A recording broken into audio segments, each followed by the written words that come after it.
United States will be tabling a resolution condemning the sham referendum being held in Ukrainian territory. We know the outcomes of these sham these sham referenda were predetermined in Moscow. The Ukrainian people have already demonstrated they will never accept being subjugated to Russian rule. This Council and the international community must do the same. So we are putting forward a resolution with Albania that condemns the sham referenda, calls on all states to not recognize any altered status of Ukraine, and obligates Russia to withdraw its troops from Ukraine immediately. We're doing this because, as President Biden said last week, if nations can pursue their imperial ambitions without consequences, then we put at risk everything that this institution stands for. Everything. Now we know how one country will feel about this resolution, but we're hoping to see the rest of the Council stand strong in refusing to accept the redrawing of borders through the use of force by any country. And let me be clear, if Russia uses its veto to shield itself from accountability, we will then look to the UN General Assembly to send an unmistakable message to Moscow.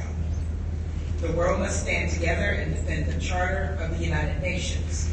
As Secretary Blinken said last week in the Council, if Russia stops fighting, the war ends. If Ukraine stops fighting, Ukraine ends. And we have seen, as we have seen, the Russian people do not want to fight. People are fleeing Russia's borders, avoiding conscription however they can. Meanwhile, the Ukrainian people are fighting bravely. They refuse to let this war be the end of their beloved country. Thank you. We have time for one or two questions. James. James Fays, Al Jazeera. First, Ambassador, before I get to my question, how quickly do you think you'll be able to bring this to vote? And then my question in the Council, Ambassador Nebenzia warned on the referenda that this process could continue. What's your reaction to the fact that they may be wanting to annex even more territory? Well, it's clear, but in answer to that second question, it's very clear that the Russians are capable of doing this again. They did it in 2014, and now they're doing it again.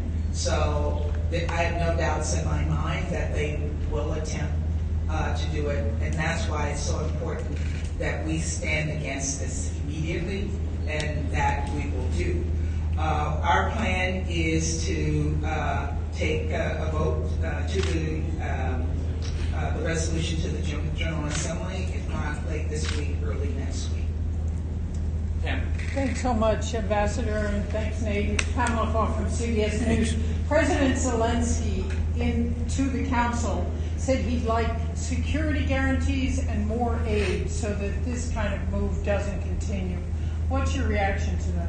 We have been clear, the President was clear, that we will support Ukraine, that we will support Ukraine's right to defend itself. And that has been made clear in the support we've provided Ukraine to date, and we will continue to provide them support as long as they need that support to defend their sovereignty. And security guarantees? The security guarantees clearly is an issue that we are also discussing as well, but I don't have anything specific on that. Thank you. Thank you.